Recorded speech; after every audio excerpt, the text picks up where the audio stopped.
For today's lesson, we'll be looking at a few transformations of functions, specifically linear and quadratic functions.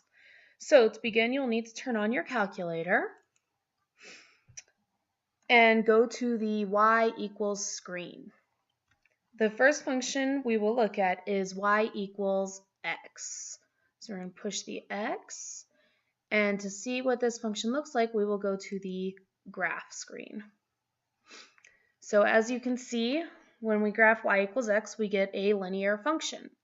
So let's practice some transformations and see what we can get. So going back into the y equals screen, push your down arrow to get to the second line.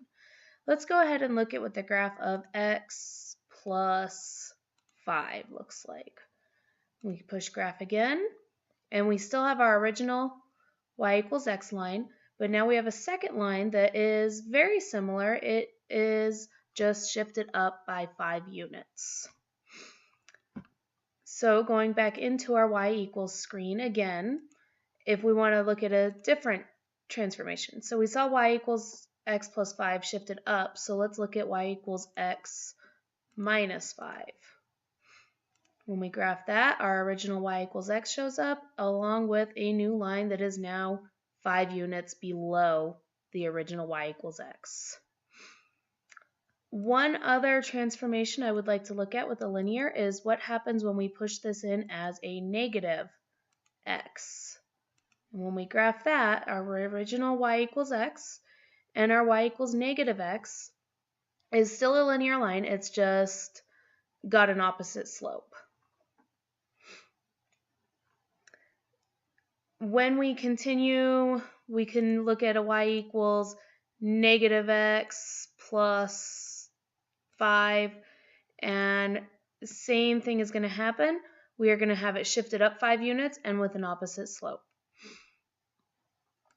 That is about wrapped up for what we were going to be talking about with linear transformations. So go ahead and clear out your screen and let's look at the quadratic function. So to enter the quadratic function, we're going to enter x, and then we have a little squared button right above the log button, and that will give us our function y equals x squared. And the graph of that is a parabola. So looking at our first transformation, if we want to look at that same y equals x squared along with y equals x squared plus 5. Let's graph that one. So very similar to our linear function, we now have a parabola that is very similar to our first one. It's just shifted up 5 units.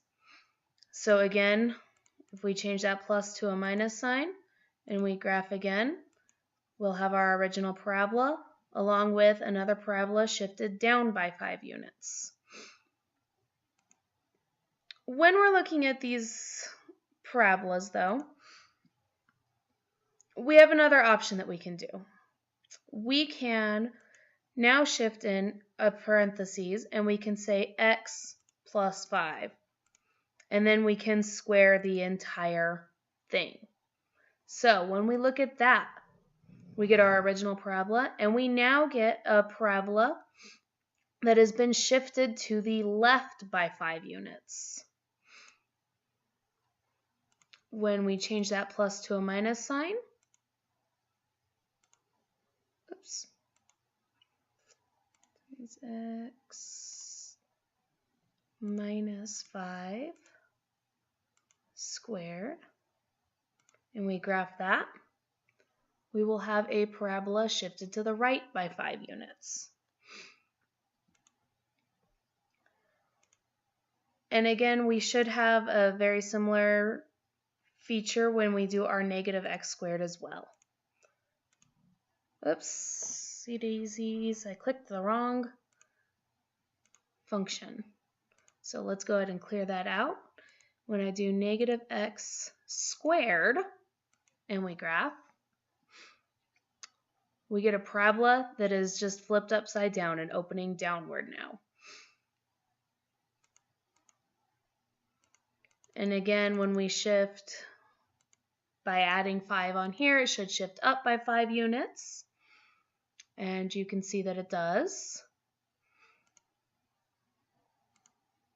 Then when we change that to our minus, it should shift us down by 5 units.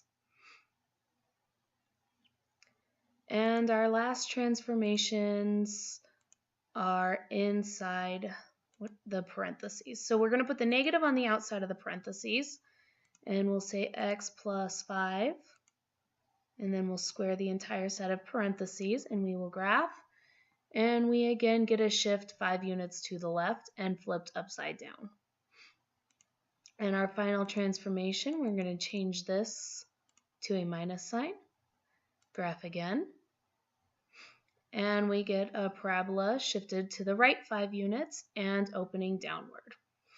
So this has just been a very brief introduction to some transformations of functions and what they look like when we actually plot them.